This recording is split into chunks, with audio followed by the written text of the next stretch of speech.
The iniquity and godlessness of Nimrod reached their climax in the building of the Tower of Babel. His counselors had proposed a plan of erecting such a tower. Nimrod agreed to it, and it was executed in Shinar by a mob of 600,000 men. Welcome, friends. I'm your host, Zen Garcia. This is Secrets Revealed on Truth Frequency Radio. We greatly appreciate all of you taking the time to join us this evening. I'm joined by my co-host, Rob Skiba, and we will be continuing our Genesis Revisited series. Rob, are you there, brother? I am here, Zen. How are you?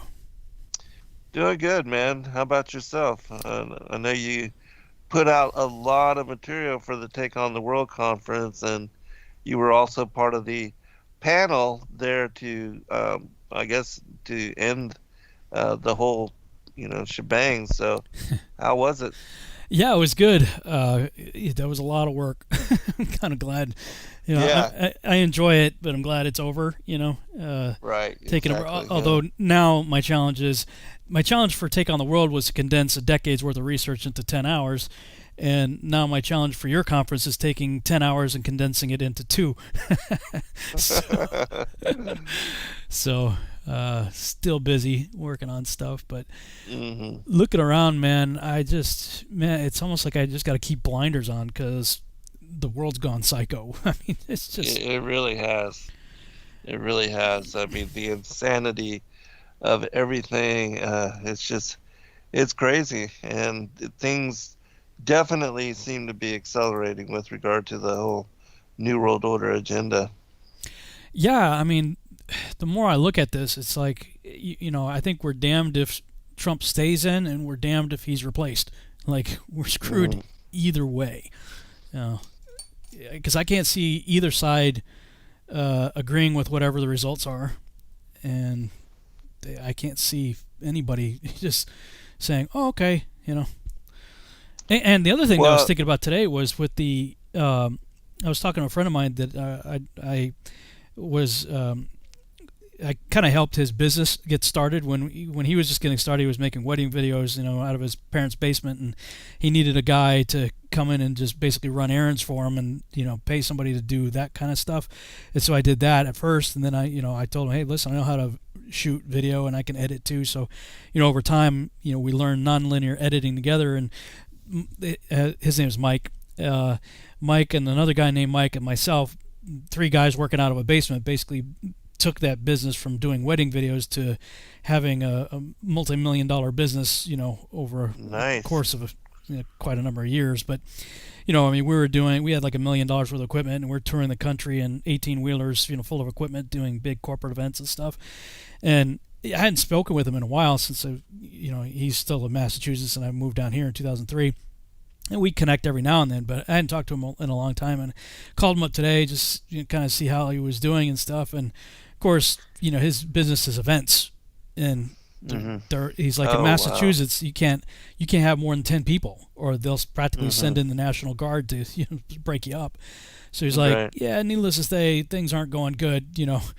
We're being pretty slammed here. And he said I had to lay a bunch of people off because we're just not making the revenue. He said, but besides that, with the COVID regulations, we had to basically, if we had a 9 to 5 day, we had to stop work at 4 o'clock and like Lysol everything, all our desks and anything we touched, the bathrooms, like everything. He says, the thought occurred to me, the amount of chemicals that we are exposing ourselves to doing that, Yeah. and our skin is the Right. largest organ. So the hyper sanitization that we're all engaged in right now with hand sanitizers and all this. So we're wearing masks, we're breathing Lysol all day. He says, like, we are destroying what was barely left of our immune system to begin with. He says, I'm really concerned about what's going to happen in a couple months here when we hit the normal cold and flu season now with no immune system. And hmm I was like, yeah, dude, I hadn't even thought of that, but yeah, and of course, they're going to leverage that. you know Oh, of course. Of course. Um, did you see the report of Trump tweeting about the numbers and how that had all been Yeah, hyped up, 94% or and whatever. 6%, yeah. Yeah. Um, but then now they're trying to cover all that up and attacking him for you know, releasing that, and it's just it's crazy. Because everybody knew that anyways. That's exactly what all Yeah, the we've been saying it doctors, all along. yeah, and you know, people have been attacking them, and then they're getting reviewed by medical boards, and their licenses are um, up to be revoked from them. I mean, it's just it's crazy the kind of crackdown that is happening on people that are actually releasing the truth. But everybody, you know, anybody that has any kind of common sense can see through the facade Well, that's what's of scaring me, the. though. I'm not seeing Oh yeah, people. Well, common sense is not so common these days right, right, anyway. But yeah, like I see people passing memes around and stuff on Facebook, and they're like, this is America's, this is Trump's America, and it's showing people on respirators and riots in the street, and it's like, you're actually blaming that on Trump? Like, you mhm, don't even have to be a Trump supporter to know that's bat crap crazy. Like, that's just right, insane. right, Like, I mean, we're talking about Democrat-run states and cities that are destroying themselves and yes, refusing federal right, aid, calling for the defunding of police, and it's Trump-hating Democrats that are burning down cities, looting, raping, killing, everything else, and you're going to say hmm, it's Trump's fault? Like, right, again, you don't have to be a Trump supporter to know that's insane. But I mean, hmm, I got a bit of an education this week in learning. I kept hearing the phrase gaslighting, and I didn't know what really what does that mean, right? And finally, somebody posted something the other day about the history of gaslighting. Essentially, apparently there was some, I guess it was a play or something that was by that title, and it was like a husband that was trying to get his wife committed or whatever, and so he would turn the light, gas light. I guess this is before electricity or whatever, but he'd turn the lights down, the gas in the lights, and she kept saying, it's getting dark, and he was like, what are you talking about? It's just as bright as it always was, and oh my gosh, making her think she's crazy. And he just kept doing more and uh-huh, more things. He was doing it, and she was responding to it, saying, "Well, this isn't right. This isn't right." He's like, "No, what are you talking about? This is the way." And so that's gaslighting. Like he's oh causing the wow, problem. She's observing what it is, but she's crazy. When he's, uh-huh, and I'm right, like, that's exactly what the Democrats are doing, like right now. hmm, And yeah, not that I think the Republicans are saints. I tell people all the time, just because I'm bashing Democrats right now, don't take that as an endorsement for Republicans, because I think hmm, there's right, two wings of the same bird of prey and all that kind of stuff. But yeah, exactly, yeah, it's just, yeah, that's the way I feel about it too. have you seen Childhood's End? Yes, yes, I have. Well, actually, I've only seen a few episodes, but I know the premise of the documentary or the sci-fi miniseries, Yeah, it was a sci-fi and series. yeah, and that's actually what I did. My take on the world speech was about that whole the coming strong delusion and the overlords and how Yeah, all that is yeah connected to biblical cosmology. yeah, yeah. I saw your presentation. It was really good, and good stuff on the court case deal as Oh, well. thanks. Uh, yeah, man. I mean, if people out there haven't seen it, if you really want to see the narrative of the end times as told by the fallen angels, Right, that was it. exactly. Like, Hmm. wow. Yeah, I do need to see the full thing because I know that, you know, it's exactly what they are, in my opinion, planning and what is coming. And so, and then the whole thing of, you know, Satan coming out holding hands with the two With the children, kids. hoofed and horned and Yeah. pointed tail. I mean, yeah. Yeah, I had heard about it when it came out. I think it was 2016, 15, 16, something like this when it came out. I heard about it. People were like, "Dude, have you seen it?" I'm like, "No." I mean, I had too many other things going on at the time. But Hmm. I saw something caught my attention. It was like a trailer or a teaser or something from it, and I'm like, I remember people talk about this. I have some time, so I'm gonna check it out as I was decompressing from Take on the World. And I watched it, and it was 3 episodes. They were like an hour and a half each on Amazon. And at the end of episode 1, I I actually started choking up like a little bit, like tearing up a little bit, going, "Wow, Father, I think that's exactly what's going to happen." And Hmm. and I was talking to Rick Hummer just before I got on with you, that again, this is why I believe biblical cosmology, flat Earth, whatever you want to call it, why it came out when it did. Because Right. I mean, so how many movies have had the same premise in TV shows where mankind is destroying themselves and this Earth? So we need an outside source to fix everything. And Yes. like, if ever we were at that point, it's now. Like everywhere, it's just gone completely crazy. You think, well, I'm going to get out of the United Right. States. Where are you going to go? you know, Yeah, exactly. Yeah. that's any better. Yeah, because it's everywhere. It's worldwide. The insanity is everywhere. Well, so we just got to keep praying, man, and Yeah, definitely.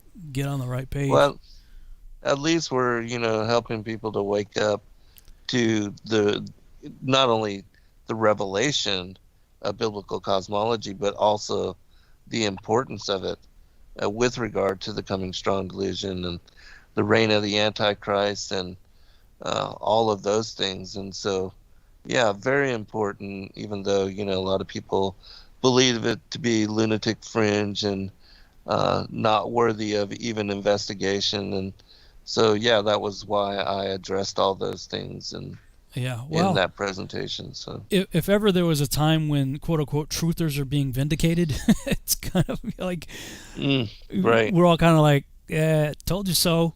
Yeah, exactly. Yeah, we've been talking about this for a long time. Hmm. Right. But so yeah, I don't know where you want to go tonight. Last week on my show I was suggesting maybe we looked at the Jasher and Jubilees account, but we never got that far because we just started talking after you read the Targums.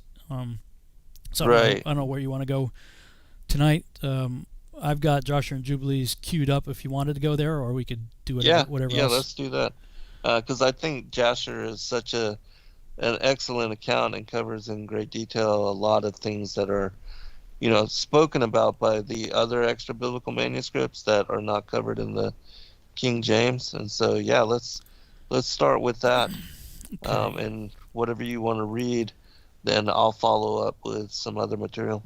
Okay. Let me, for those who are watching on YouTube, if you're listening on the radio, we're reading from Jasher, and I got Jasher chapter 7 queued up. I'm not going to read all the so-and-so begat so-and-so because we already did that both in the King Right. James and the Targum. So let me skip through that to the Peleg stuff because there's something in here. I don't remember if it was here in Jubilees. I think it was in Jubilees, but... okay, here's a Jasher account of the garments, so I can pick up on that right here. Okay, I'll pick up on chapter 7, verse 23. Right.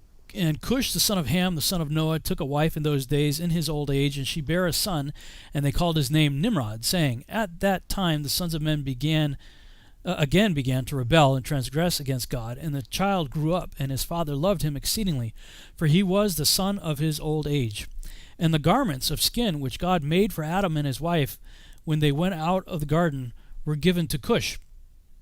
For after the death of Adam and his wife, the garments were given to Enoch, the son of Jared. And when Enoch was taken up to God, he gave them to Methuselah his son. And at the death of Methuselah, Noah took them and brought them to the ark, and they were with him until he went out of the ark. And in their going out, Ham stole those garments from Noah his father, and he took them and hid them from his brothers. And when Ham begat his firstborn Cush, he gave him the garments in secret, and they were with Cush many days. So again, that's interesting, that Cush being the firstborn. There, for the longest time, I thought that Canaan was the firstborn, but as we've seen in other texts, that he was the youngest of four. So being Cush, Mitzrayim, Put, and Canaan. Cush being the oldest here. And Cush, he gave them his garments in secret, and they were with Cush many days. And Cush also concealed them from his sons and brothers. And when Cush had begotten Nimrod, he gave them those garments through his love for him. And Nimrod grew up, and when he was 20 years old, he put on the garments. And Nimrod became strong when he put on the garments. And God gave him might and strength, and he was a mighty hunter in the earth. Yea, he was a mighty hunter in the field, and he hunted the animals, and he built altars. And he offered upon them the animals before the Lord. And Nimrod strengthened himself, and he rose up from among his brethren, and he fought the battles of his brethren against all the enemies round about. I think I read this already. This sounds familiar. Because we got to the point where everybody was with him, 600,000 men, and Shinar. Pretty sure I read this already. And the wars between the brothers. The brothers and stuff. Yeah. And then they gathered and dwelt in Shinar. Verse 45, all the nations of tongues heard of his fame. He was king over the whole earth. The earth was one tongue. Yes. And Mardon, I did read this, because Mardon, his son, was more wicked than his father. Right.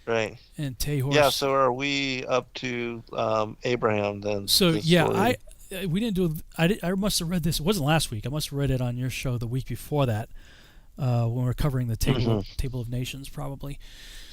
Right. So let me hold off on Jasher then, because Genesis 12 gets into more of Abraham, and that's where Jasher gets into Abraham and Terah in Jasher 8. So let me go over to Jubilees, because there was something in Jubilees that caught my attention. We did read about him finding the writings of the Watchers in Jubilees 8, and I think that's where we ended that. So he sinned and he hid it from Noah. So I'll pick up at verse 5 then. And in the 30th Jubilee, in the second week, in the first year thereof, he took to himself a wife, and her name was Milcah, the daughter of Madai, the son of Japheth. And in the 4th year he begat a son, and called his name Shelah, for he said, truly I have been sent. And in the 4th year he was born, and Shelah grew up and took to himself a wife, and her name was Muach, the daughter of Kesed, his father's brother, in the 31st Jubilee, in the 5th week, in the 1st year thereof. And she bare him a son in the 5th year thereof, and he called his name Eber. And he took unto himself a wife, and her name was Azurad, the daughter of Nebrod. Now, that's interesting. I wonder if that's Nimrod, because that's the spelling that the Septuagint uses for Nebrod. So Eber, what? So, are you aware of any other text that talks about that? Eber, he's the guy from which we get the word Hebrew. So he's the ancestor of Abraham, and Eber took a wife, and her name was Azarad, the daughter of Nebrod. Are you aware of that? Are you aware of? No, but now that you pointed it out, I will look for that particular name in some of these other texts. Maybe let you know next show. Okay. And the 6th year thereof, in the 32nd Jubilee, in the 7th week, in the 3rd year thereof, and in the 6th year thereof, she bare him a son, and he called his name Peleg, for in the days when he was born, the children of Noah began to divide the earth amongst themselves. For this reason, he called his name Peleg. And they divided it secretly amongst themselves, and told it to Noah. And it came to pass in the beginning of the 33rd Jubilee that they divided the earth into 3 parts, for Shem and Ham and Japheth, according to the inheritance of each. In the 1st year, in the 1st week, when one of us who had been sent was with them. One of us who has been sent, that must be, I wonder if that's an angel talking here, because Jubilees is written as if it's an by angel the talking. angels, yeah. In the 1st year, in the 1st week, when one of us who had been sent was with them. And he called his sons, and they drew nigh to him, they and their children, and they divided the earth into lots, which his 3 sons were to take in possession. And they reached forth their hands, and took the writing out of the bosom of Noah their father. And there came forth on the writing as Shem's lot the middle of the earth, which he should take as an inheritance for himself and for his sons for the generations of eternity, from the middle of the mountain range of Rapha. Are you familiar with that? Rapha?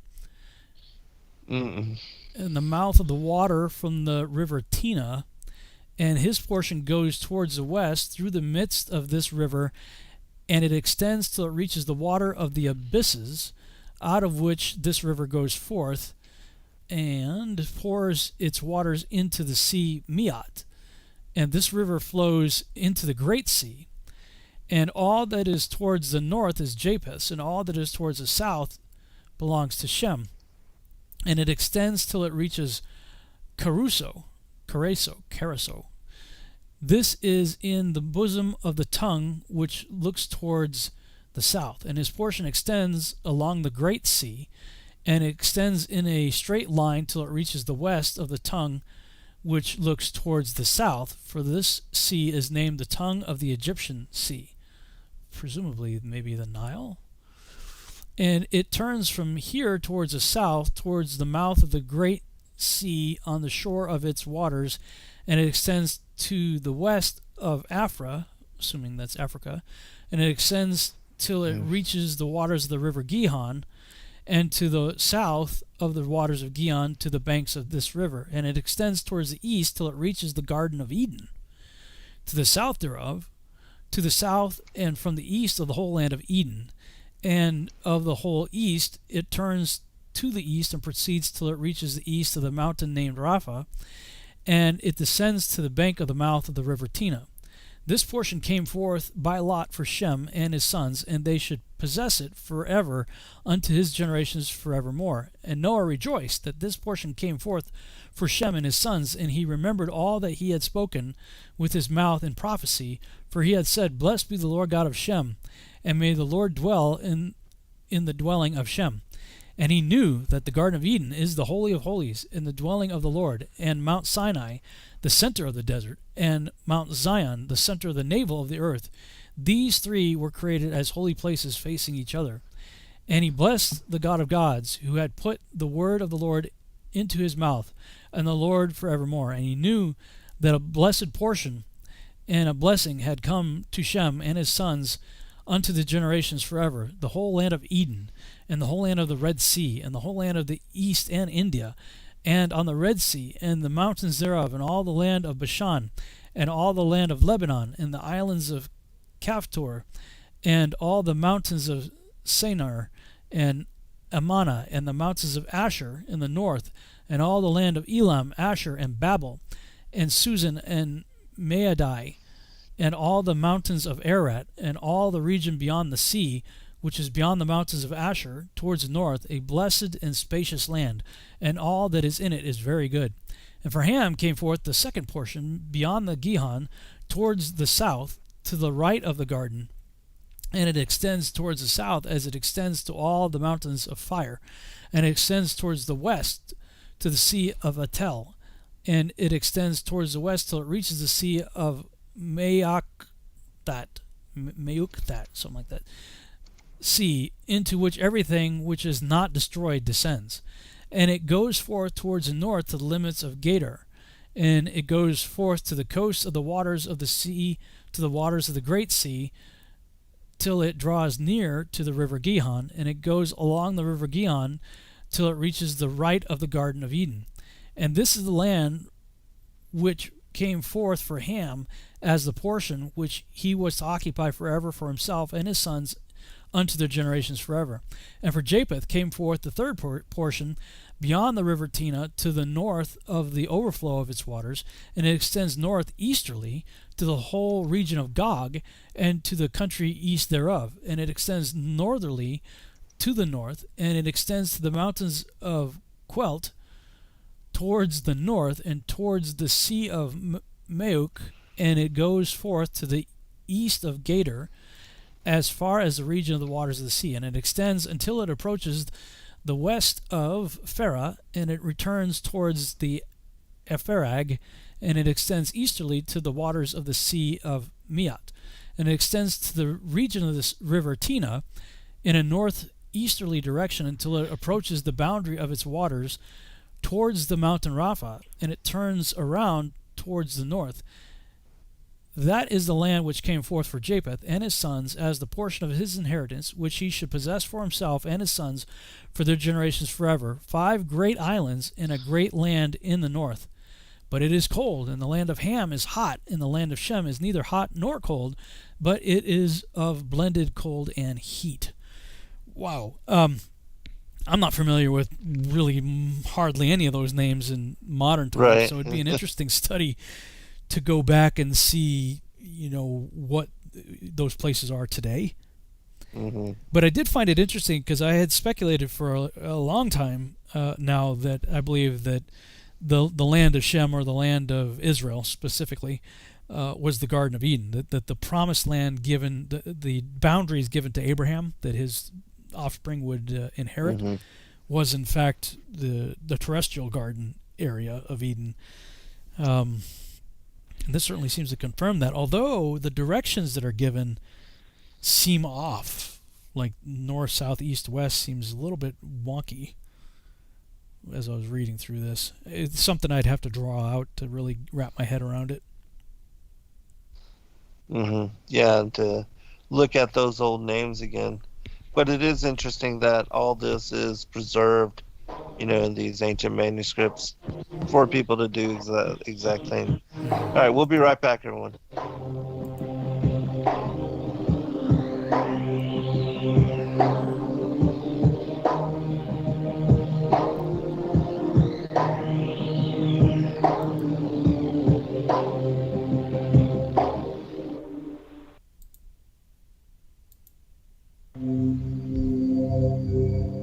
Discover the extraordinary powers of intuitive healing with pain transmutation, a method of holistic healing for the human soul, body, mind, and emotions. If you are looking for answers and a deep understanding of how to help yourself and the people around you to live a happier, healthier life, this is the right place for you. Learn how to read your soul's history in the Akashic Records. Remove negative energy attachments from your astral body, and start the process of inner and outer pain transmutation. Join Pain Transmutation Community to get started on the path of intuitive healing. Change your energetic state, manifest new and exciting experiences, re-energize your life, and build inspiring connections with others in our community. Hey folks, guess what the #1 phrase that Life Change Tea receives by email? You ready? We love this tea. We love this tea. Time after time, week after week, we love this tea. Life Change Tea gives you more energy, a beautiful cleansing, and fulfills its slogan perfectly. The tea that makes you go. So if you want to be on your health game, log on to getthetea.com and order Life Change Super Strength Tea. Packages come in a 1-month supply, and when you brew this stuff, wait until you see the results. Aren't we all about the results? And with a lot of people's health struggling, we can use a little bit of help. Doctors will tell you disease starts in the gut. So log on to getthetea.com. That's getthetea.com. Be our next email saying, I love this tea. I love this tea. Get the tea at getthetea.com. Helping America one tea bag at a time. Greetings, Earth Explorers. My name is Brooks Agnew, and I am your host on X Squared Radio every Sunday evening at 8 p.m. Eastern Time on the Truth Frequency Radio Network. This is where the past meets the future. We explore the mysteries of the universe and of the Earth. We might go a little past your imagination, but have no fear. You will be safely traveling with us.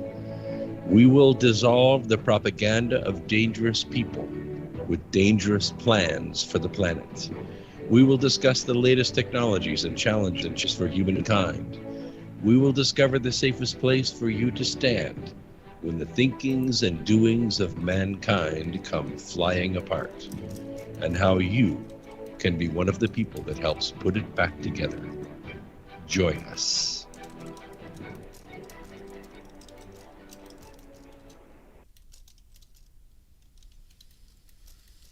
Real people, real radio.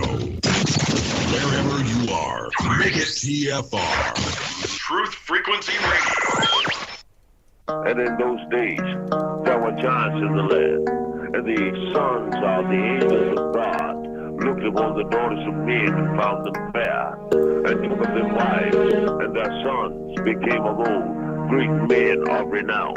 So they have been mixing with us on a genetic level since the time of Enoch and Ezekiel's will. Here on Earth, we're intrigued by all the sun, moon, and stars, and imagine there's got to be planets like ours. So conceive of a face on the surface of Mars, so in need of a meaning and purpose we fall.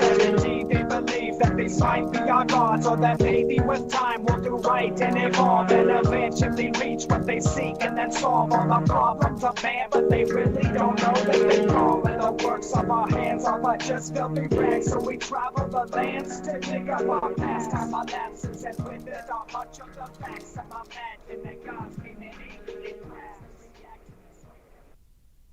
All right, welcome back, everybody, for a second portion.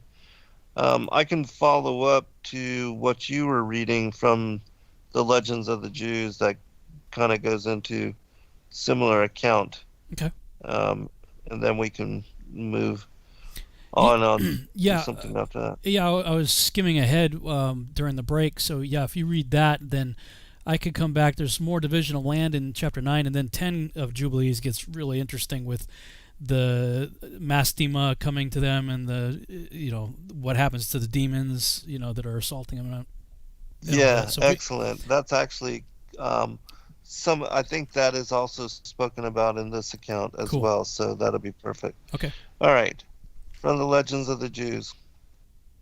When it became known to Ham that his father had cursed him, he fled ashamed, and with his family he settled in the city built by him and named Nelat Tamak. For his wife, jealous of his brother Japheth, followed his example. He likewise built a city which he named for his wife Adadentinus. Shem was the only one of the sons of Noah who did not abandon him. In the vicinity of his father's home by the mountain, he built his city, to which he also gave his wife's name, Zedekatelab. This could be a fun episode for us. The three cities are all near Mount Lubar, the eminence upon which the ark rested. The first lies to the south of it, the second to the west, and the third to the east. Noah endeavored to inculcate the ordinances and the commands known to him upon his children and his children's children. In particular, he admonished them against the fornication, the uncleanness, and all the iniquity which had brought the flood down upon the earth. He reproached them with living apart from one another and with their jealousies, for he feared that after his death they might go so far as to shed human blood.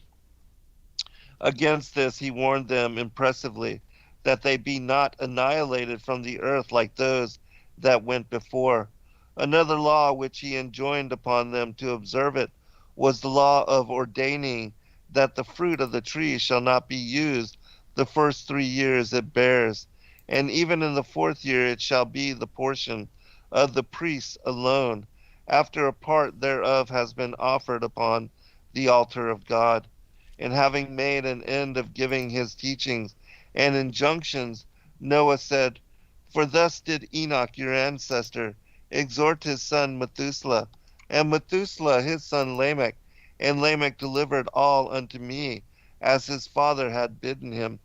And now I do exhort you, my children, as Enoch exhorted his son, when he lived in his generation, which was the 7th generation of man.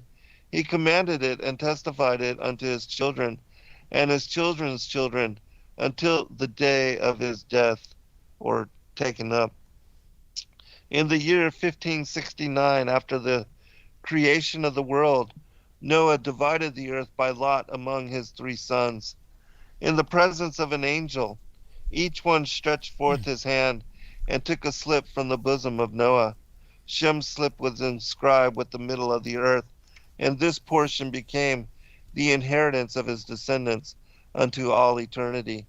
Noah rejoiced that the lot had assigned it to Shem. Thus was fulfilled his blessing upon him, and God in the habitation of Shem. For 3 holy places fell within his precincts, the Holy of Holies and the temple, Mount Sinai, the middle point of the desert, and Mount Zion, the middle point of the navel of the earth. The south fell to the lot of Ham, and the north became the inheritance of Japheth. The land of Ham is hot, Japheth's cold, but Shem is neither hot nor cold. Its temperature is hot and cold mixed. The division of the earth took place towards the end of the life of Peleg, the name given to him by his father. Eber, who being a prophet knew that the division of the earth would take place in the time of his son. The brother of Peleg was called Yoktan because the duration of the life of the man was shortened in his time. In turn, the three sons of Noah, while they were still standing in the presence of their father, divided each his portion among his children. Noah threatening with his curse any who should stretch out his hand to take a portion not assigned to him by lot. And they all cried, "So be it, so be it." And thus were divided 104 lands and 99 islands among 72 nations, each with a language of its own, using 16 different sets of characters for writing. To Japheth were allotted 44 lands, 33 islands, 22 languages, and 5 kinds of writing. Ham received 34 lands, 33 islands, 24 languages, and 5 kinds of writing. And Shem 26 lands, 33 islands, 26 languages, and 6 kinds of writing. One set of written characters, more to Shem than to either of his brothers, the extra set being the Hebrew. The land appointed as the inheritance of the 12 sons of Jacob was provisionally granted to Canaan, Zidon, Heth, the Jebusites, the Amorites, the Girgashites, the Hivites, the Archites, the Sinites, the Arvadites, the Zemarites, and the Hanathites. It was the duty of these nations to take care of the land until the rightful owners should come. No sooner had the children of Noah and their children's children taken possession of the habitations apportioned to them than the unclean spirits began to seduce men and torment them with pain and all sorts of suffering, leading to spiritual and physical death. Upon the entreaties of Noah, God sent down the angel Raphael, who banished 9/10 of the unclean spirits from the earth, leaving but 1/10 for Mastema, to punish sinners through them. Raphael, supported by the chief of the unclean spirits, at that time revealed to Noah all the remedies residing in plants, that he might resort to them at need. Noah recorded them in a book, which he transmitted to his son Shem. This is the source to which go back all the medical books whence the wise men of India, Aram, Macedonia, and Egypt draw their knowledge. The sages of India devoted themselves particularly to the study of curative trees and spices.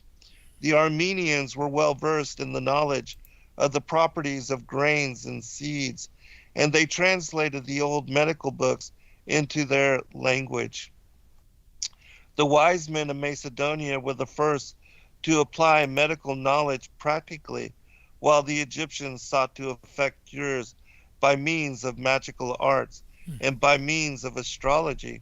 And they taught the Midrash of the Chaldees, composed by Kangar, the son of Ur, the son of Kased. Medical skills spread further and further until the time of Asclepius.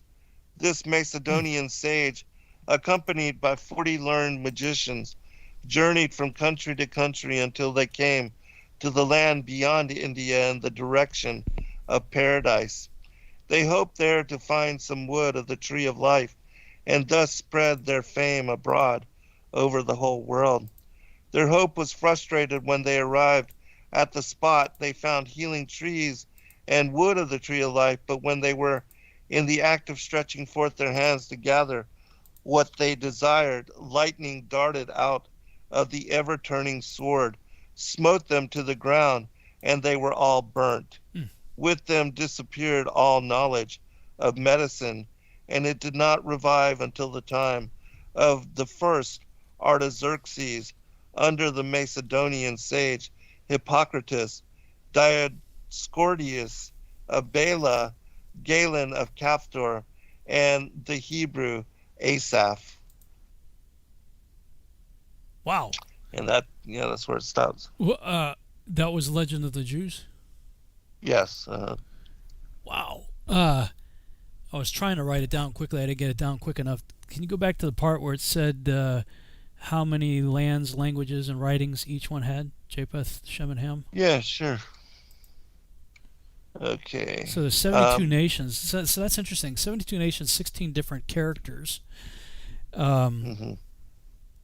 This must be, obviously written in retrospect, looking back, because the land hadn't yet been divided until the Tower of Babel, as far as languages go.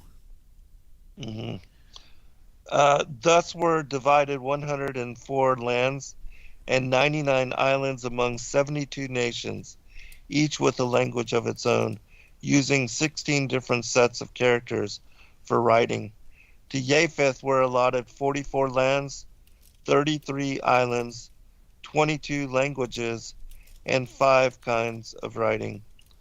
Ham received 34 lands, 33 islands, 24 languages, and 5 kinds of writing. And Shem, 26 lands, 33 islands, 26 languages, and 6 kinds of writing. One set of written characters more to Shem than to either of his brothers, the extra set being the Hebrew. I can send this chapter to you too. Yeah. Or that paragraph. That's fascinating. A lot of stuff there, because you mentioned Asclepius, and it's weird because you think, okay, you have Greek mythology and stuff, and I've said this many times. I'm like, look, we have the Table of Nations in Genesis chapter 10. And from Genesis 9, we see the whole earth was populated from them. So every people group has to go back to these people that are described right there, who begat who. And I have frequently made note of the fact that the Caphtorim settled the island of Crete, and Crete is where all of Greek mythology originates from. So I've been saying all that for a long time, but I didn't and I've even said, so if we want to know where Greek mythology comes from, it goes back to, obviously it's going back to Caphtor. But then I didn't think to narrow it down to actual personalities from Greek fame, like Asclepius, for instance. And at one point you mentioned Asclepius there about healing. At the very end. Yeah, and which group was it? Was it Ham's group that went into, instead of herbs and stuff, going to magical incantations and stuff? Or it was like... Yeah, I think it was Ham's group. Let me look again here.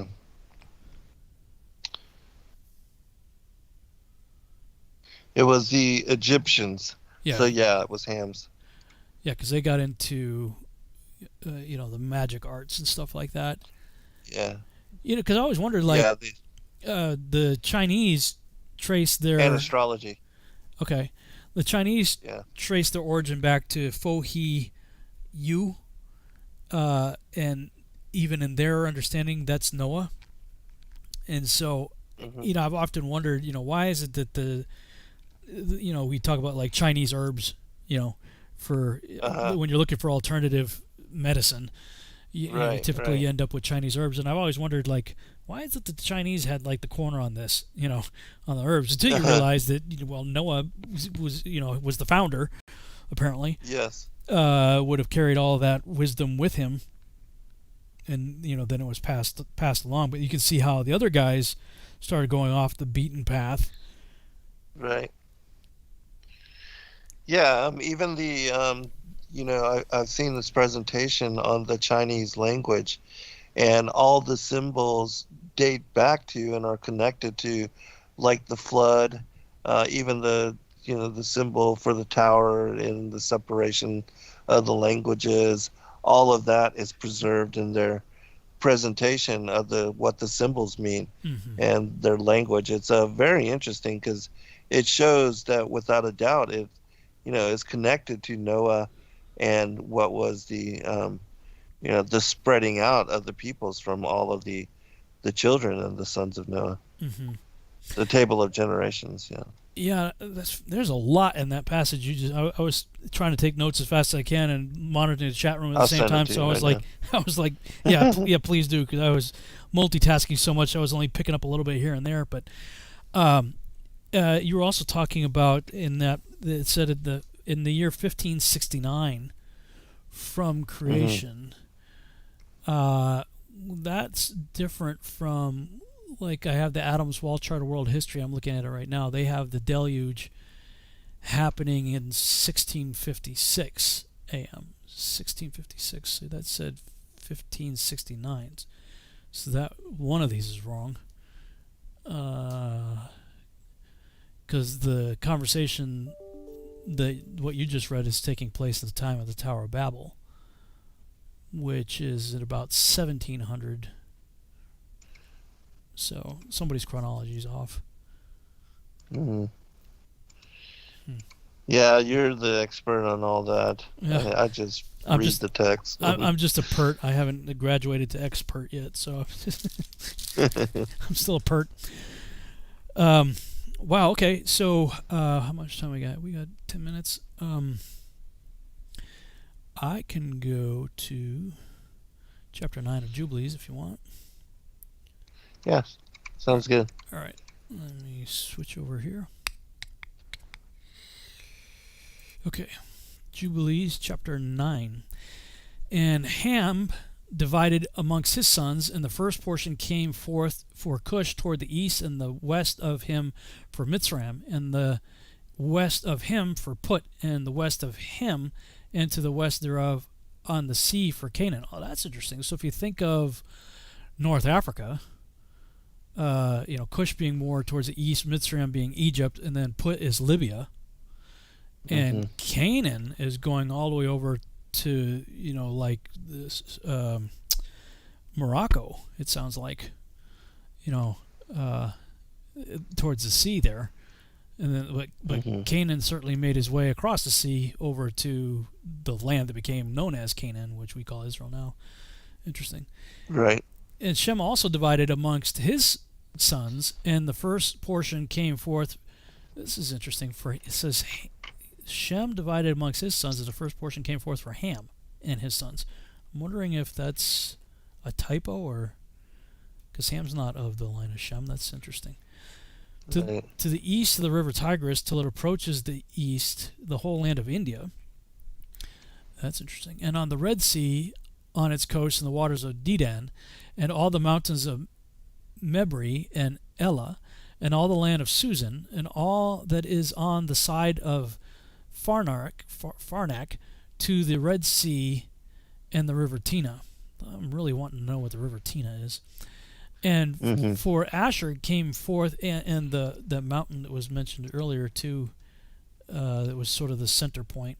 What was the name of it? Lubar. Lubar? Was that it? Yeah. Shinar, Zion, Eden. Yeah, I would really love to know what the current names are. And for Asher came forth the second portion, all the land of Asher and Nineveh and Shinar, and to the border of India, and it ascends and skirts the river. And for Arphaxad came forth the third portion, all the land of the region of the Chaldees to the east of the Euphrates, bordering on the Red Sea, and all the waters of the desert close to the tongue of the sea, which looks towards Egypt, and all the land of Lebanon and Sinir and Ammana to the border of the Euphrates. And for Aram came forth the fourth portion, all the land of Mesopotamia between the Tigris and the Euphrates to the north of the Chaldees, to the border of the mountains of Asher, and the land of Arara. And there came forth for Lud the fifth portion, the mountains of Asher, and all the appertaining to them, till it reaches the great sea, and till it reaches the east of Asher his brother. And Japheth also divided the land of his inheritance amongst his sons. And the first portion came forth for Gomer to the east, and from the north side to the river Tina. And in the north there came forth for Magog all the inner portions of the north, until it reaches to the sea of Miat. And for Madai came forth as his portion, that he should possess all the west of his two brothers to the islands and to the coasts of the islands. And for Javan came forth the fourth portion, every island, and the islands which are towards the border of Lud. And for Tubal there came forth the fifth portion, in the midst of the tongue, which approaches towards the border of the portion of Lud, to the second tongue, and to the region beyond the second tongue, unto the third tongue. And for Meshach came forth the sixth portion, all the region beyond the third tongue, till it approaches the east of Gader. And for Tiras there came forth the seventh portion, 4 great islands in the midst of the sea, which reached to the portion of Ham, and the islands of Kamaturi came out by lot for the sons of Arphaxad as his inheritance. And thus the sons of Noah divided unto their sons in the presence of Noah their father, and he bound them all by an oath, imprecating a curse on every one that sought to seize the portion which had not fallen to him by his lot. And they all said, So be it, for themselves and their sons forever throughout their generations to the day of judgment, on which the Lord God shall judge them with the sword and with fire, for all the unclean wickedness of their errors, wherewith they have filled the earth with transgression and uncleanness and fornication and sin. Well, we see the land that was given to Shem was certainly taken over by Canaan. Yes, absolutely. Mm-hmm. So, I mean, that could be part of the curse there. Yeah, definitely, it is. Because they all agreed. Yeah, they all said. But I'll share something after you read the next chapter, which is directly connected to that. It's in the Keber. Okay, I know we got like 4 minutes before the break. The other thought that came to me is that how did they know all these lands existed? I mean, they just get off the ark, right? And I mean, they must have had some significant transportation, probably aerial. I would think you would almost have to have aerial transportation to observe all these lands for them to sit down and say, okay, lay it out on a map, and then say, okay, you get here, you get these islands. I mean, if you think of where they landed in Turkey, right? I mean, like, how did they know about all the lands as far west as the Straits of Gibraltar and, the regions of Spain and Europe and every place they just divided out here? Like, if we're to take this, unless the angel had something to do with it, because it says the angel was there with them when they decided to cast a lot. So maybe, Noah got an aerial tour. Possibly. We certainly know that Enoch did. And then, even with the Piri Reis map, it shows Antarctica at a time when it was not covered by all of the, the ice and the snow. And those maps were taken from other ancient maps. And so there could have been, even like going back to the Atlantean times, that maybe there was exploration of the earth in a greater capacity, and also the as far as writing it all down and providing maps, and maybe in that way the people were familiar even before the Noah and his family were preserved, and then coming forth to divide everything, that they were already knowledgeable of what was according to the land and the nations and all of that. Speculation, but certainly those maps had to come from somewhere. Well, yeah, like I've always wondered, like how much of the topography would have remained even remotely familiar to them after the whole earth being covered with a flood. Yeah, true that. For a year. Right. I mean, and there's many believe that the mountains and stuff, many of the mountains rose up after the flood, which if what I was saying in the previous broadcast is true about Peleg and the earth dividing, his name means violent separation by earthquake and water, to make a channel for water, and his brother's name Joktan means to be made small from something bigger. That if we believe in the idea of tectonic plates moving around and that the uplift of the mountains, which is interesting, even when I was, believed in the globe deal. I mean, you just look at a globe and look at where the mountains are. They're on the outside for the most part. There's some mountains on the inside, certainly too, but the majority, especially the big mountains, are on the outside of the continents, like on the Right. the shoreline area, or the borders, I should say. So it makes sense to me that things got shifted around and mountains started growing. So, like, how much would have between the sifting of whatever was happening under the water for a year, with the currents and everything else that was taking place during the year that the Earth was covered with water, to afterwards, and then in the days of Peleg when there was massive uplifts. I mean, it had to be pretty tough to. Oh yeah, I remember that. Right. Yeah. Man. Yeah. Hold on, everyone. We'll be right back for a second hour.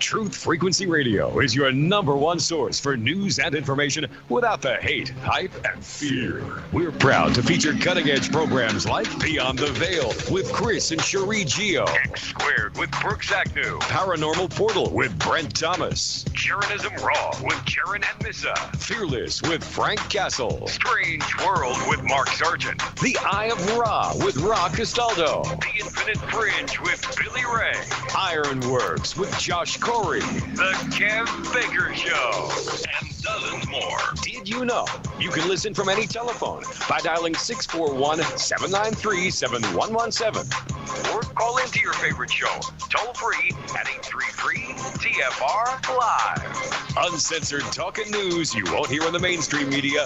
Truth Frequency Radio, your protection from deception.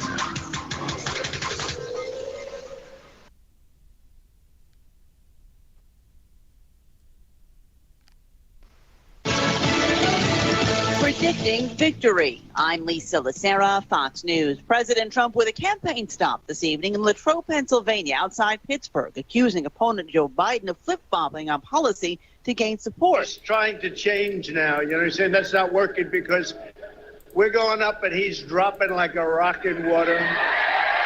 The president also doubled down on comments he made yesterday, saying people should sign their mail-in ballot, then, as he put it, follow it by going to your polling place and making sure it's tabulated, but saying if it shows you've already voted, they will make sure it's not tabulated. Biden spent the time this afternoon in Kenosha, Wisconsin, where he met with the family of Jacob Blake, and he spoke with him. I had an opportunity to spend some time with Jacob on the phone.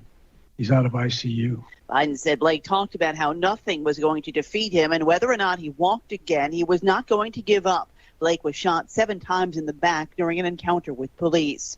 The mayor of New York's third largest city taking action against officers after the death of a black man while in custody. Rochester Mayor Lovely Warren says against the advice of counsel, she is suspending 7 officers involved in the March 23rd death of Daniel Prude. I understand that the union may sue the city for this.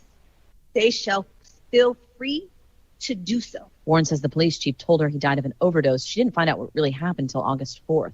Prude's family had called police to their house where he was visiting. They said he was having a mental health episode. Officers pinned him to the ground after putting a hood over his head to keep him from spitting. His body went limp after being pinned for several minutes, though. He was taken off of life support 7 days later.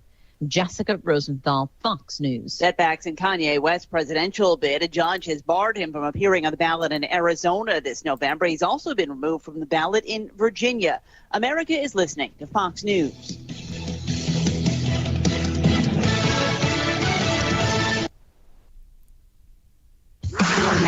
Into the truth frequency. Your protection from deception. This is Truth Frequency Radio.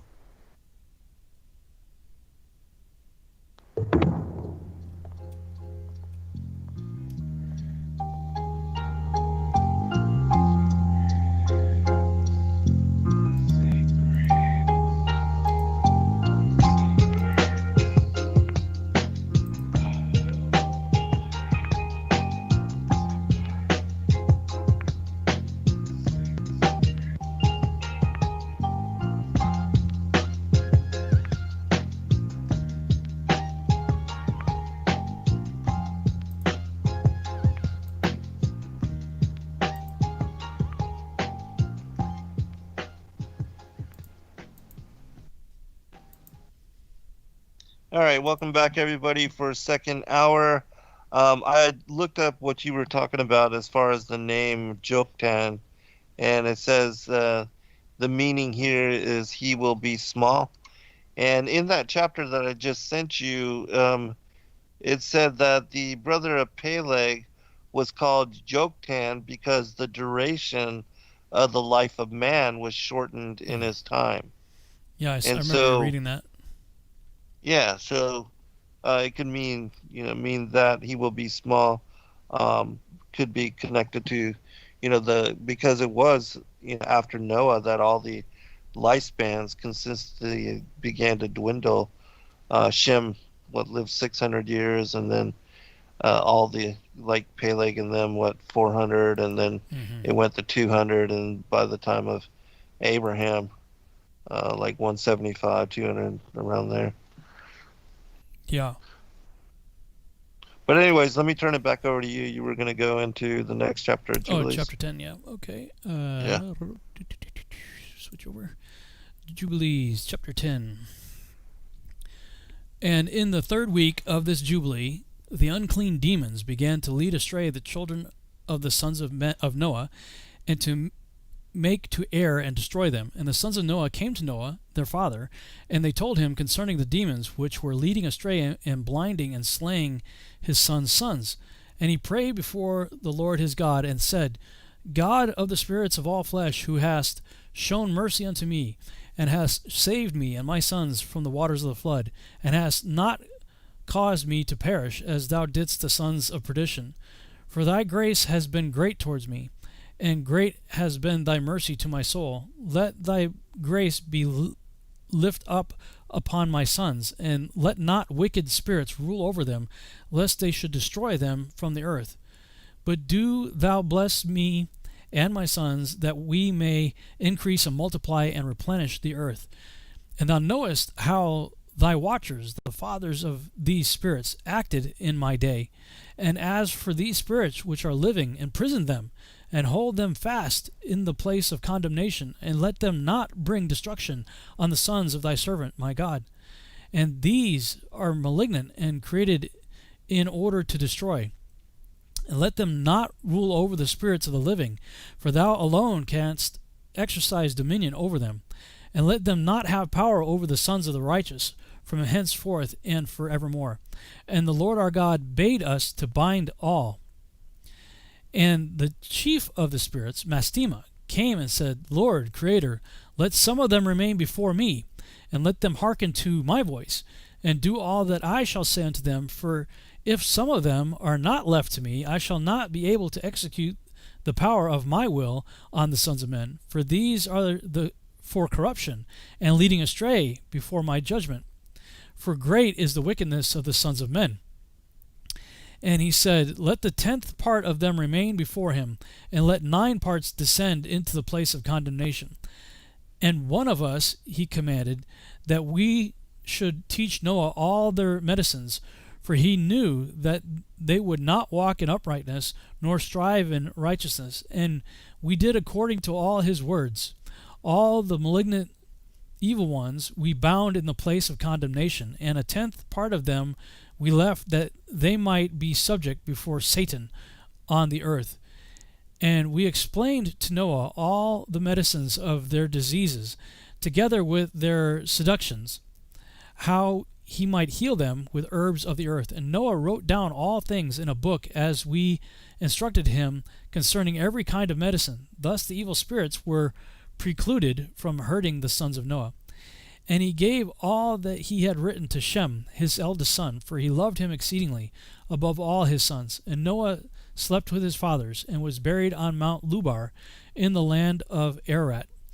950 years he completed in his life, 19 jubilees and 2 weeks and 5 years. And his wife on earth and in his life on earth he excelled the children of men, save Enoch, because of the righteousness wherein he was perfect. For Enoch's office was ordained for a testimony to the generations of the world, so that he would recount all the deeds of generation unto generation, till the day of judgment. And in the 33rd Jubilee, in the first year, in the second week, Peleg took to himself a wife whose name was Loma, the daughter of Sinear. And she bare him a son in the 4th year of this week, and he called his name Reu. For he said, Behold, the children of men have become evil through the wicked purpose of building for themselves a city and a tower in the land of Shinar. For they departed from the land of Ararat eastward toward Shinar. For in his days they built the city and the tower, saying, Go to, let us ascend thereby into heaven. And they began to build, and in the 4th week they made brick with fire, and the brick served them for stone. And the clay with which they cemented them together was asphalt, which comes out of the sea and out of the fountains of water in the land of Shinar. And they built it 43 years were they building it. Its breadth was 203 bricks, and the height of a brick was the third of one. Its height amounted to 5,433 cubits and 2 palms. And the extent of one wall was 13 stades, and of the other 30 stades. And the Lord our God said unto us, Behold, they are one people, and this they begin to do, and now nothing will be withholden from them. Go to, let us go down and confound their language, that they may not understand one another's speech. And they may be dispersed into cities and nations, and one purpose will no longer abide with them till the day of judgment. And the Lord descended, and we descended with him to see the city and the tower which the children of men had built. And we confounded their language, and they no longer understood one another's speech, and they ceased then to build the city and the tower. For this reason the whole land of Shinar is called Babel, because the Lord did there confound all the language of the children of men. And from thence they were dispersed into their cities, each according to his language and his nation. And the Lord sent a mighty wind against the tower, and overthrew it upon the earth. And behold, it was between Asher and Babylon, in the land of Shinar, and they called its name Overthrow. In the 4th week, in the 1st year, in the beginning thereof, in the 34th Jubilee, were they dispersed from the land of Shinar. And Ham and his sons went into the land which he was to occupy, which he acquired as his portion in the land of the south. And Canaan saw the land of Lebanon to the river of Egypt, that it was very good. And he went not into the land of his inheritance to the west, that is, to the sea, and he dwelt in the land of Lebanon, eastward and westward from the border of Jordan, and from the border of the sea. And Ham his father, and Cush and Mitzrayim his brothers, said unto him, Thou hast settled in a land which is not thine, and which did not fall to us by lot. Do not do so, for if thou dost do so, thou and thy sons will fall in the land, and be accursed through sedition, and by sedition ye have settled, and by sedition will thy children fall, and thou shalt be rooted out forever. Dwell not in the dwelling of Shem, for to Shem and to his sons did it come by their lot.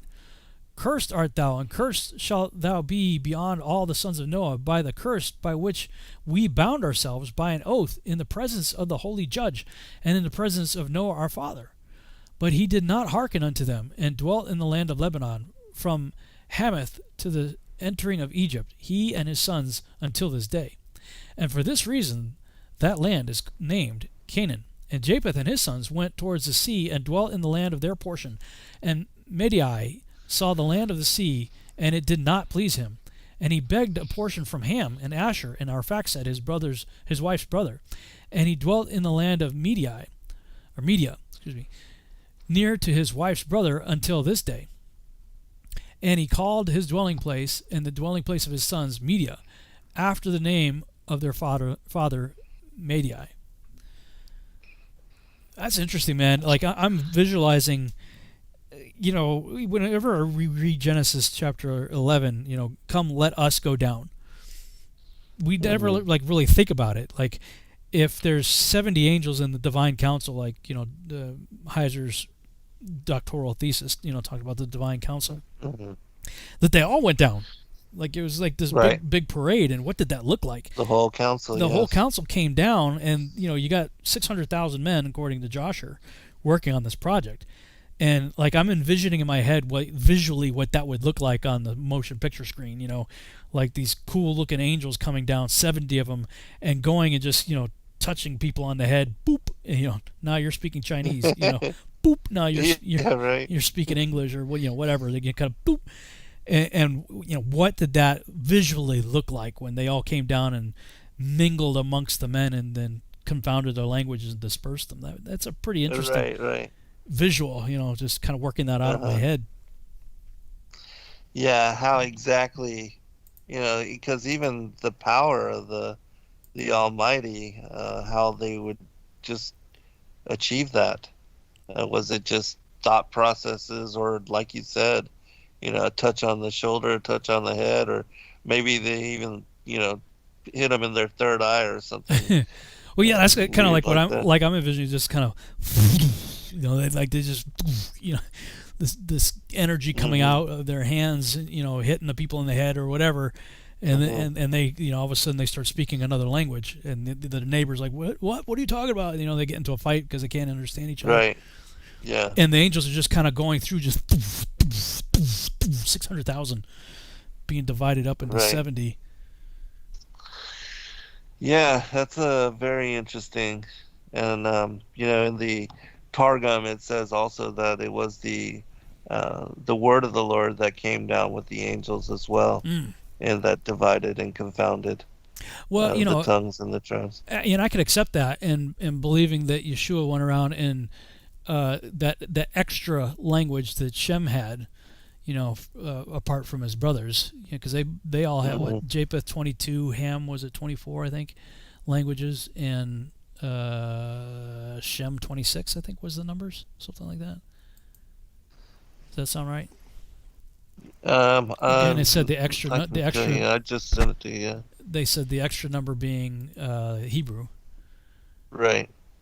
Let's see, 22 plus 24. Yeah, well, that's 72. 72 nations. So, 22 languages to Japheth, 24 to Ham, and 26 to Shem. Mm-hmm. Yes.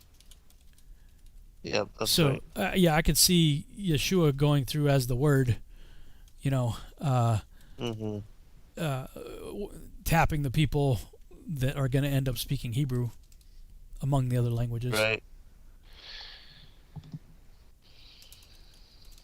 Yeah, very interesting consideration. Yeah, a lot going on there.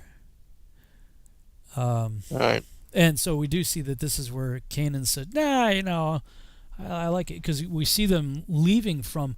So if you imagine where the plains of Shinar are in the so-called fertile crescent, of the Levant, and they're making their way north, probably following the same basic path that Abraham took out of Ur of the Chaldees up to Haran in the north, and then descending down through Lebanon into the land that became known as Canaan. And they get into that land, and Canaan's like, yeah, I think I'm going to stay here. And they're like, dude, this is not your land, man. Like, right. You can't do it. His brother's saying no. He's like, yeah, I'm doing it. Yeah, I'll share a passage from the Kever Nagos, which is specific to this as well, as far as, Canaan renting the land. It says, now it was Canaan who rent the kingdom from the children of Shem, and he transgressed the oath which his father Noah had made them to swear. And the sons of Canaan were 7 mighty men, and he took 7 mighty cities from the land of Shem, and set his sons over them. And likewise he also made his own portion double. And in latter days God took vengeance upon the sons of Canaan, and made the sons of Shem to inherit their country. These are the nations whom they inherited: the Canaanites, the Perizzites, the Hivites, the Hittites, the Amorites, the Jebusites, and the Girgasites. These are they whom Canaan seized by force from the seed of Shem. For it was not right for him to invade his kingdom and to falsify the oath. And because of this they ceased to be, and their memorial perished through transgressing God's command, and worshiping idols and bowing down to those who were not gods. And after the death of Shem, Arphaxad reigned, and after the death of Arphaxad, Canaan reigned, and after the death of Canaan, Salah reigned, and after him Eber reigned, and after him Peleg reigned, and after him Ruah, and after him Sarah reigned, and after him Nahor, after him Terah reigned, and these are they who made magical images, and they went to the tombs of their fathers and made an image of gold and silver, brass, and a devil used to hold converse with them out of each of the images of their fathers, and say unto them, O my son, so and so, offer up unto me as sacrifice the son whom thou lovest. And they slaughtered their sons and their daughters to the devils, and they poured out innocent blood to filthy devils.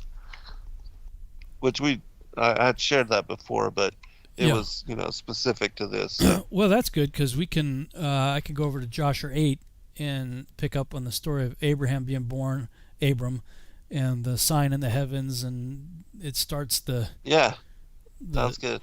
Well, we got time before break. Okay, let me switch over here. Jasher chapter 8. And it was in the night that Abram was born, that all the servants of Terah and all the wise men of Nimrod and his conjurers came and ate and drank in the house of Terah. And they rejoiced with him on that night. And when all the wise men and conjurers went out from the house of Terah, they lifted up their eyes toward heaven that night to look at the stars. And they saw, and behold, one very large star came from the east and ran in the heavens, and he swallowed up the 4 stars from the 4 sides of the heavens. And all the wise men of the king and his conjurers were astonished at the sight, and the sages understood this matter, and they knew its import. And they said to each other, This only betokens the child that has been born to Terah this night, who will grow up and be fruitful and multiply and possess all the earth, he and his children forever, and he and his seed will slay great kings and inherit their lands. And the wise men and conjurers went home that night, and in the morning all these wise men and conjurers rose up early and assembled in the appointed house. And they spoke and said to each other, Behold, the sight that we saw last night is hidden from the king. It has not been made known to him. And should this thing get known to the king in the latter days, he will say to us, Why have you concealed this matter from me? And then we shall all suffer death. Therefore, let us go and tell the king the sight which we saw and the interpretation thereof, and we shall then remain clear. And they did so, and they all went to the king and bowed down to him to the ground, and they said, May the king live, may the king live. We heard that a son was born to Terah, the son of Nahor, the prince of thy host. And what does that say? It's all crammed into one word. And we yesternight came to his house, and we ate and drank and rejoiced with him that night. And when thy servants went out from the house of Terah to go to the respective homes to abide there for the night, we lifted up our eyes to heaven, and we saw a great star coming from the east, and the same star ran with great speed and swallowed up 4 great stars from the 4 sides of the heavens. And thy servants were astonished at the sight which we saw, and we greatly terrified, and we made our judgment upon the sight, and knew by our wisdom the proper interpretation thereof, that this thing applies to the child that is born to Terah, who will grow up and multiply greatly and become powerful and kill all the kings of the earth and inherit all their lands, he and his seed forever. And now, our Lord and King, behold, we have truly acquainted thee with what we have seen concerning this child. If it seemeth good to the king to give his father value for this child, we will slay him before he shall grow up and increase in the land, and his evil increase against us, and we and our children perish through his evil. And the king heard their words, and they seemed good in his sight, and he sent and called for Terah, and Terah came before the king. And the king said to Terah, I have been told that a son was yesternight born to thee, and after this manner was observed in the heavens at his birth. And now, therefore, give me the child, that we may slay him before his evil springs up against us, and I will give thee for his value thy house full of silver and gold. And Terah answered the king and said to him, My lord and king, I have heard thy words, and thy servant shall do all that his king desireth. But my lord and king, I will tell thee what happened to me yesternight, that I may see what advice the king will give his servant, and then I will answer the king upon what he has just spoken. And the king said, Speak. And Terah said to the king, Aon, son of Mored, came to me yesternight, saying, Give unto me the great and beautiful horse that the king gave thee, and I will give thee silver and gold and straw and provender for its value. And I said to him, Wait till I see the king concerning thy words, and behold, whatever the king saith, that will I do. And now, my lord and king, behold, I have made this thing known to thee, and the advice which my king will give unto his servant, that will I follow. And the king heard the words of Terah, and his anger was kindled, and he considered him in the light of a fool. And the king answered Terah, and he said to him, Art thou so silly, ignorant, and deficient in understanding to do this thing, to give thy beautiful horse for silver and gold, or even for straw and provender? Art thou so short of silver and gold that thou shouldest do this thing, because thou canst not obtain straw and provender to feed thy horse? And what is silver and gold to thee, or straw and provender, that thou shouldst give away that fine horse which I gave thee, like which there is none to be had on the whole earth? And the king left off speaking, and Terah answered the king, saying, Like unto this has the king spoken to his servant. I beseech thee, my lord and king, what is this which thou didst say unto me, saying, Give thy son, that we may slay him, and I will give thee silver and gold for his value, what shall I do with silver and gold after the death of my son? Who shall inherit me? Surely then at my death the silver and gold will return to my king who gave it. And when the king heard the words of Terah, and the parable which he brought concerning the king, it grieved him greatly, and he was vexed at this thing, and his anger burned within him. And Terah saw the anger of the king was kindled against him, and he answered the king, saying, All that I have is in the king's power. Whatever the king desireth to do to his servant, that let him do. Yea, even my son, he is in the king's power, without value in exchange, he and his 2 brothers that are older than he. And the king said to Terah, No, but I will purchase thy younger son for a price. And Terah answered the king, saying, I beseech thee, my lord and king, to let thy servant speak a word before thee, and let the king hear the word of his servant. And Terah said, Let my king give me 3 days till I consider this matter within myself, and consult with my family concerning the words of my king. And he pressed the king greatly to agree to this. And the king hearkened to Terah, and he did so. And he gave him 3 days' time. And Terah went out from the king's presence, and he came home to his family, and spoke to them all the words of the king, and the people were greatly afraid. And it was in the 3rd day that the king sent to Terah, saying, Send me thy son for a price, as I spoke to thee, and shouldest thou not do this, I will send and slay all thou hast in thy house, so that thou shalt not even have a dog remaining. And Terah hastened, as the thing was urgent from the king. And he took a child from one of his servants, which his handmaid had borne to him that day. And Terah brought the child to the king, and received value for him. And the Lord was with Terah in this matter, and that Nimrod might not cause Abram's death. And the king took the child from Terah, and with all his might dashed his head to the ground, for he thought it had been Abram. And this was concealed from him from that day, and it was forgotten by the king, as it was the will of providence not to suffer Abram's death. And Terah took Abram his son secretly, together with his mother and nurse, and he concealed them in a cave, and he brought them their provisions monthly.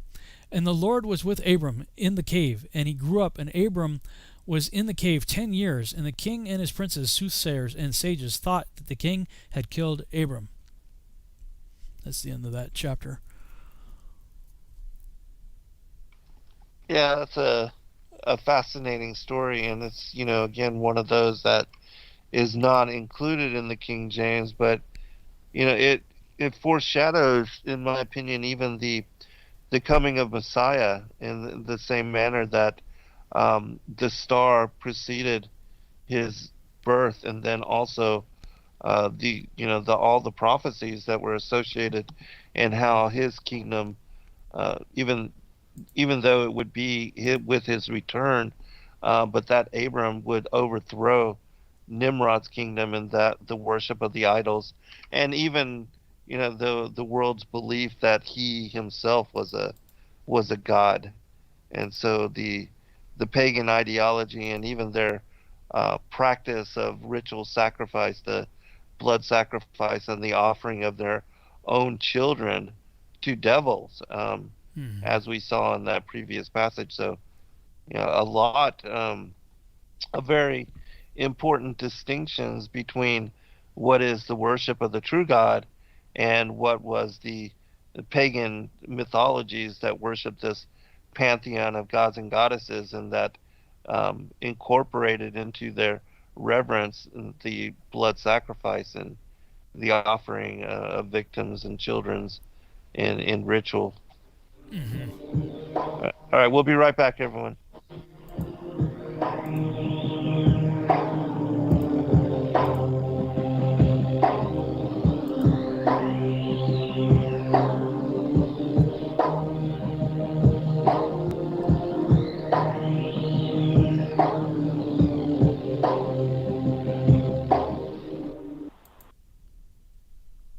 Extendivite, a 7-herb combination made from garlic, cayenne, hawthorn, bilberry, ginkgo biloba, valerian, and milk thistle. Extendivite feeds our body with the right nutrients to keep us healthy. Just listen to what Arthur has to say. I was just calling to tell you what a great product you have. I had used this about, 10 years ago after I had congestive heart failure. And it fixed me up and got me going for the last 10 years. Lately, I've been having heart trouble again, so I placed another order because this was the only thing that ever worked. And I just wanted to let you know that you have a great product. To order, call 1-877-928-8822. That's 1-877-928-8822, or visit heartdrop.com. Extend your life with Extendovite.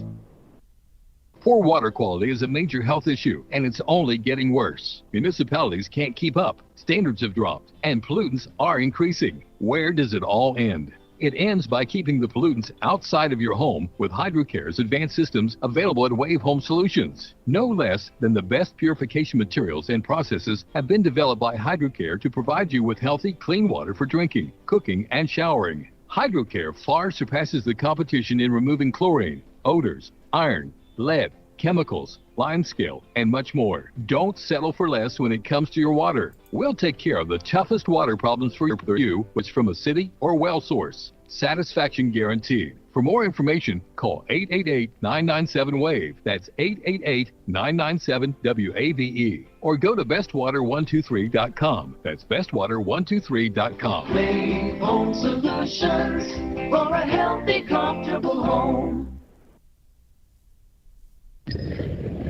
Dowsing is the ancient science of finding water and metal underground. Albert Einstein said that dowsing was tapping into earth energies which modern science as yet does not understand. Diamonds, silver, gold, and platinum objects have all been found using dowsing. And now, for the first time on film, we visit the pyramids, Stonehenge, and ancient sites, dowsing for buried treasure and tapping into this mysterious earth energy. The Enigma Channel. Intelligent television for planet Earth. EnigmaTV.com.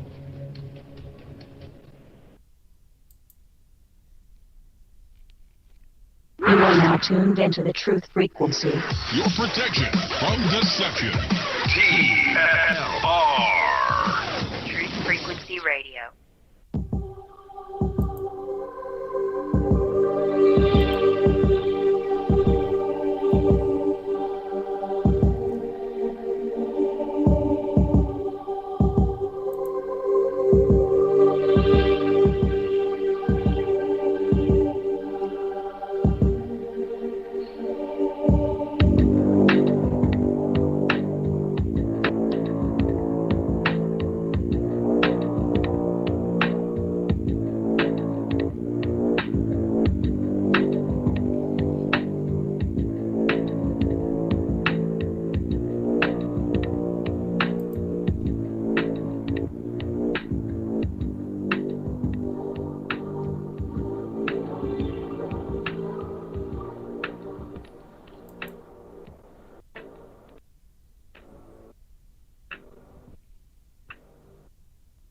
All right, welcome back, everybody, for final segment. And as always, the show is flying by. Yeah.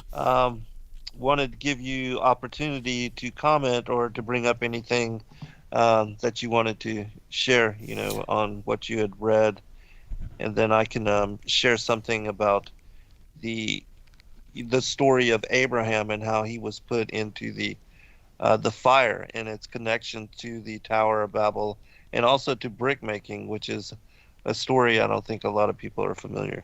Yeah. Well, going back to what we had talked about in one of the previous chapters, we kind of didn't really comment on it, was the issue of mastema, and how mastema is directly related to Satan, as we see a few verses down later, and and then Satan had 1/10 of the. So mastema is, I mean, there's so many different names. I mean, Satan is just it's a description. It's the accuser. Title, kind of. Yeah, it's a title. Just Hasatan is the accuser. So there could be many Hasatans, but mastema, is he just one of many Hasatans, or is he the Hasatan, Satan, mastema? Yeah, I think personally that he is the because he's over, all the others, and according to the story, Lucifer and rebellion, and then after, he tempted a third of the angels of the Most High to join him in insurgency, and then being cast out, then the title, I believe, of Satan, the adversary of man and God, was given to him. But we also see that other names like Beliar, with means worthless, and other other names. Yeah, Baal. Yeah, all that. I believe is alluding to the same individual, and we see that Isaiah 14 and Ezekiel 28 seem to be also related to this particular deity, this entity. Yeah, 14. I'm in recent years I've begun to look at Isaiah 14 differently. Lucifer, that wasn't actually in the text. That was a marginal note that Jerome wrote in the Vulgate as a marginal note. Just means it's like Hillel, I think, or Hillel, something like that is the Hebrew word. Just Hillel, shining one. And so he wrote Lucifer in the margin, and then later that got inserted into the text. And so now everybody goes around thinking that Satan or mastema or whatever this entity's actual name is Lucifer, but that's not, it's been adopted, but it was not in any, Holy Spirit inspired text. That was a marginal note. And actually, when I go back and read Isaiah 14 now, I mean, it seems to me to be more of a description of Nimrod than Satan. As I look at it, because it's talking about King of Babylon, and he exalted himself, and how you are fallen to the sides of the pit, and all this stuff. Now I'm looking more at Isaiah 14 as a description of Nimrod, but I know people will debate that. But here we see mastema. It's the first time. I'm not aware of that name in any other Hebrew text. Are you? Does that name show up in any other writings? Mastema? Yeah, it does. In the Ascension of Isaiah, it is also mentioned in there. But with regard to Isaiah chapter 14, the reason I think it's connected to Satan is because of the mention of him as an abominable branch, and also that it talks about him as being that him being the abominable branch, that the seed of the evildoers are connected to his children. And so I believe that what it's alluding to here goes back to Genesis 3 and also to Matthew 13, the enemy sowing the tares. And that it also says to, that God would wage war against him to prepare slaughter. Let me bring that up. Yeah, I got it up on the screen for people too. Isaiah 14. Yeah, the seed of evildoers. But the abominable branch is like his half of the family tree, which we know that humanity is regarded as a tree, a family tree, and that his branch is the tares, the children of the perdition, the children of the evil one, the progeny of the devil. And I think that where it says here, prepare slaughter for his children for the iniquity of their fathers, that they do not rise nor possess the land, nor fill the face of the world, that this is connected to, again, to Genesis chapter 3.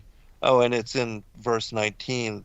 But thou art cast out of thy grave like an abominable branch, and as a raiment of those that are slain, thrust through with a sword, that go down to the stones of a pit as a carcass trodden under feet. And the whole thing of ascending to the, wanting to ascend above the heights and the clouds of God, and to establish his throne in the sides of the north above the mount of the congregation. I see that as it's connected to chapter 29 in the book of Enoch, where it says one out of the order of the angels wanting to ascend above the clouds and to establish his throne, that Christ speaks about. The word of the Lord talks about having cast him out. And I think that's connected to the Luke chapter 10 verse 18, where it says that I saw Satan like lightning fall from the heavens, and this is all occurred on the second day, which was previous to the creation of humanity. Actually, I'll be doing one of my presentations on this this whole theme as well. Yeah, it is interesting. I mean, you're taking the traditional view, which most people have, of Isaiah 14 being Satan. Mm-hmm. But again, and I hear all that. I used to teach it and preach it myself, but I'm just considering another potential point of view on this, and it may be that if Nimrod in fact is the Antichrist, then he is playing the antithesis of Jesus Christ. So where Jesus Christ, Yeshua, imitates his father. I only do what I see my father doing. I only say what my father says, right? And if Nimrod is the antithesis of that, then if you think of Satan trying to ascend above the divine council, let's say above Mount Meru, above the that court, and to take over heaven, and God gives him a smackdown. So that would be the traditional, what you just said. That's pretty much the traditional view of Isaiah 14. And I actually used to point to Isaiah 14 and his children prepare slaughter, verse 21, for his children, and use that as the justification for the only biblical second incursion that I see, in the scriptures, and why Satan goes to prison for 1,000 years. I used to teach that myself. That why does Satan get locked up for 1,000 years in Tartarus? Well, because that's the prescribed judgment for, and this is before serpent seed. Yeah, I was saying that. See here, if we assume Lucifer is real, as the name of Satan, then it's talking about his children here. Therefore, he is the only second incursion, and that's why he gets judged, the same way the angels did. And I still hold maybe to that to some degree. It's shifted with a Genesis 3 mindset now, going, well, maybe. Right. Maybe it has some, but I'm just going to put this out for people to consider, because this is what I'm considering. If I back up to verse 4, and we'll go right through all that. I'll just go through from starting in verse 4 right through to what I just said. And thou shalt take up this proverb against the king of Babylon, and say, how hath the oppressor ceased, the golden city ceased. Okay, and I think of what we're studying here in Genesis 11 and Jasher and Jubilees. Right. And Yahuwah hath broken the staff of the wicked and the scepter of the rulers. He who smote the people in wrath with a continual stroke. He that ruled the nations in anger is persecuted, and none hindereth. The whole earth is at rest and is quiet. They break forth into singing.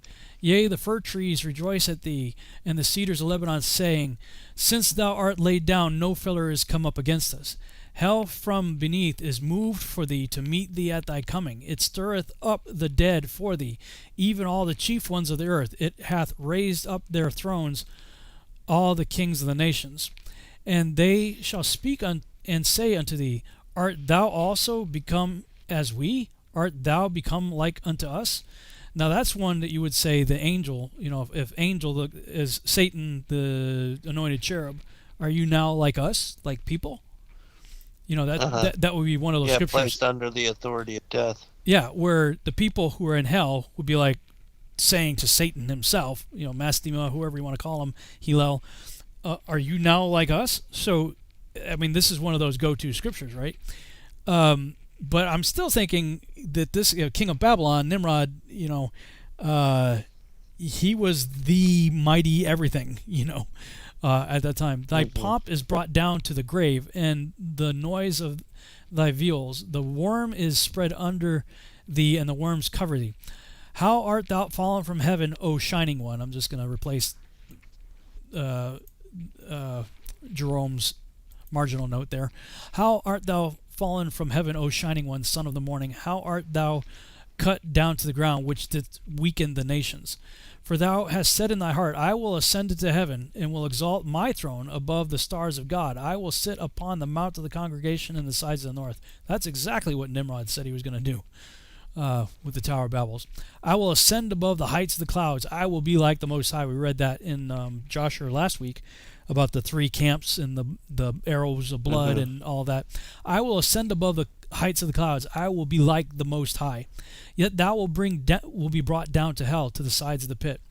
They that see thee shall narrowly look upon thee and consider thee, saying, Is this the man that made the earth to tremble and did shakes the kingdoms? That made the world as a wilderness and destroyed the cities thereof? That opened not the house of his prisoners? All the kings of the nations, even all them, lie in glory, every one in his own house. But thou art cast out of thy grave. Gilgamesh was cast out of his grave in April of 2003, like an abominable branch, and as the raiment of those that are slain, thrust through with the sword, that go down to the stones of the pit, as a carcass trodden under feet. Thou shalt not be joined with them in burial, because thou hast destroyed thy land and slain thy people. The seed of evil doers shall never be renowned. Prepare slaughter for his children, for the iniquity of their fathers, that they do not rise, nor possess the land, nor fill the face of the earth with cities. For I will rise up against them, saith the Lord of hosts, and cut off from Babylon the name, and remnant, and son, and nephew, saith the Lord. Oh, I need to go any further here. Oh, I will go further there. I will also make it a possession for the bittern and pools of water, and I will sweep it with the besom of destruction, saith the Lord of hosts. The Lord of hosts hath sworn, saying, Surely as I have thought, so shall it come to pass. As I have purposed, so shall it stand, that I will break the Assyrian in my land, and upon my mountains tread him under foot. Then shall his yoke depart from off them, and his burden depart from their shoulders. I don't think I need to go any further than that. So anyway, I mean, it depends on what glasses you're looking at this through.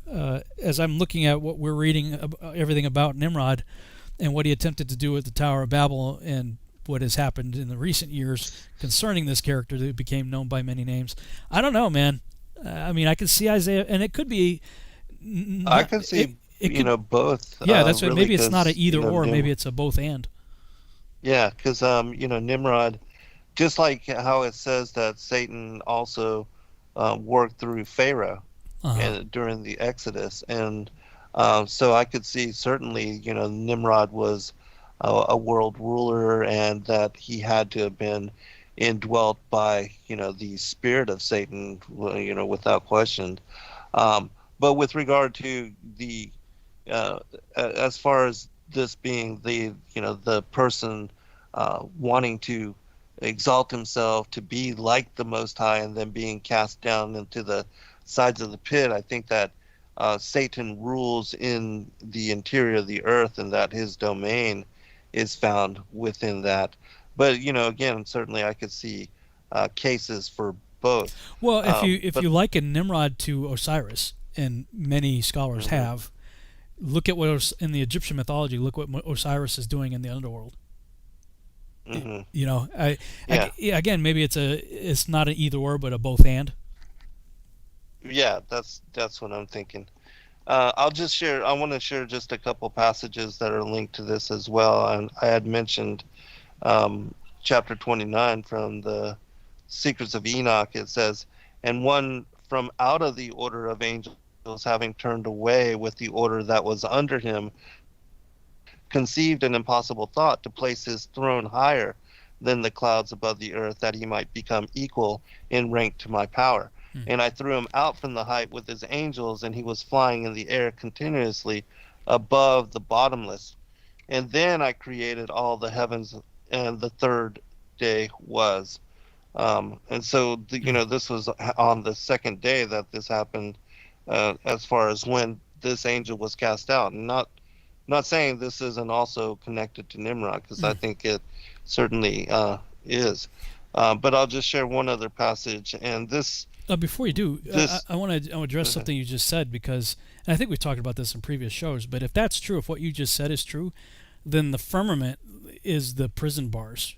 Right, exactly. On it day is. 2. And there's actually other passages which speak about that. And like I said, I'm going to do one of my presentations at the End Time Mysteries Revealed Conference on that as well. But to share one other thing that speaks about how Satan also was cast down and placed under the authority of death. And I think that Psalms 82 speaks about that, the counsel of the mighty. And But anyways, this is from the first book of Adam and Eve. It says, "But now, O Adam, we will make known to thee what came upon us through him before his fall from heaven. He gathered together his hosts and deceived them, promising them to give them a great kingdom, a divine nature, and other promises he made them. His hosts believed that his word was true, so they yielded to him and renounced the glory of God. He then sent for us according to the orders in which we were, to come under his command and to hearken to his vain promise. But we would not, and we took not his advice. Then after he had fought with God and had dealt forwardly with him, he gathered together his hosts and made war with us. And if it had not been for God's strength that was with us, we could not have prevailed against him to hurl him from heaven. But when he fell from amongst us, there was great joy in heaven because of his going down from us. For had he continued in heaven, nothing, not even one angel, would have remained in it. But God, in his mercy, drove him from amongst us to this dark earth, for he had become darkness itself, and a worker of unrighteousness. And he has continued, O Adam, to make war against thee until he beguiled thee, and made thee come out of the garden to this strange land where all these trials have come to thee. And death, which God brought upon him, he has also brought to thee, O Adam, because thou didst obey him and didst transgress against God." And so we see that, he was also placed under the authority of death. But there's one other aspect to this as well. It says, what were you reading? But when this is the first book of Adam and Eve. Cool. And this is one of the angels telling Adam the story of the war in heaven and the fall of Satan before his creation, and why he is waging war against he and his progeny. Cool. "But when Adam came out and saw his hideous figure, he was afraid of him, and said unto him, Who art thou? Then Satan answered and said unto him, It is I who hid myself within the serpent, and who talked to Eve and beguiled her until she hearkened to my command. I am he who sent her through the wiles of my speech to deceive thee, until thou and she ate of the fruit of the tree, and ye came away from under the command of God. But when Adam heard these words from him, he said unto him, Canst thou make me a garden as God made for me? Or canst thou clothe me in the same bright nature in which God hath clothed me? Where is thy divine nature thou didst promise to give me? Where is that fair speech of thine thou didst hold with us at first when we were in the garden. And then Satan said unto Adam, Thinkest thou that when I have spoken to one about anything, I shall ever bring it to him or fulfill my word? Not so, for I myself have never even thought of obtaining what I asked.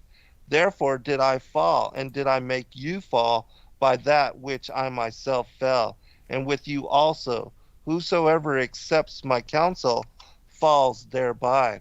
But now, O Adam, by reason of thy fall, thou art under my rule, and I am king over thee, because thou hast hearkened to me, and hast transgressed against thy God.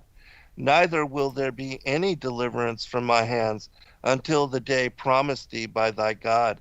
Again he said, Inasmuch as we do not know the day agreed upon with thee by thy God, nor the hour in which thou shalt be delivered, for that reason we will multiply war and murder upon thee and thy seed after thee. This is our will and our good pleasure, that we may not leave one of the sons of men to inherit our orders in heaven. Wow. Man, there's a lot going on there. Yeah. I mean, that, fully tells you that he is waging war against the children of Adam, and that, the whole thing, again, going back to the enmity between the seed lines, Genesis 3:15, it's all connected to even this. And even the war in heaven, I believe, is connected to the enmity that is ongoing between these two bloodlines here. Yeah, and the whole Mastema story about the keeping 1/10 of the demons, and we learned in Enoch that demons are disembodied spirits of formerly living angel-human hybrid Nephilim. So, however many of those, I don't know that the same thing happens with, because I extend the definition of Nephilim to be essentially that which is corrupted from the original image and kind that God created it to be. So hybrid in general. So I would lump in animal-human hybrids just as much Nephilim as angel-human hybrids. But I don't see any indication. Maybe they do. I don't know. I don't if you kill an animal-human hybrid, do you end up with a demon also? I don't know. I just know that Enoch tells you when an angel mates with a woman and creates an offspring, and you kill that offspring, then its spirit becomes a wandering, unclean spirit called a demon. So, however many of those were killed before the flood, they're all still out and about after the flood. And they're causing lots of problems. It's almost like they never left. And Noah and his family's like, "Yo, can you help us out here?" And so he gets rid of 90% of them. But the thought occurred to me that the other 10 that remained saw what happened to their brothers. And that's why when Yeshua showed up, they were terrified. They're like, "Have you come to throw us into the pit before the time?" Like, like they know that, they've been given a short amount of time, relatively speaking, to be here. But when they saw the Word walking by, they're like, wait, and they know that they have a time, and they know that when he showed up, it was before that time. I've always been intrigued by that. Like, have you come to torment us before the time? Like, knowing that. And this is interesting too, because I'm having lots of recent debates with people online, on Facebook especially, about preterism, the historist amillennialist view that all prophecy was wrapped up in 70 AD, and I'm like, I don't think so. Certainly not in the spirit realm, because the spirit realm, the demons knew that there was going to come a time when they were going to be locked up, and they're like, did you come to torment us before the time? In other words, we got 40 more years left. No, I think they knew they had quite a bit more time left. Yes.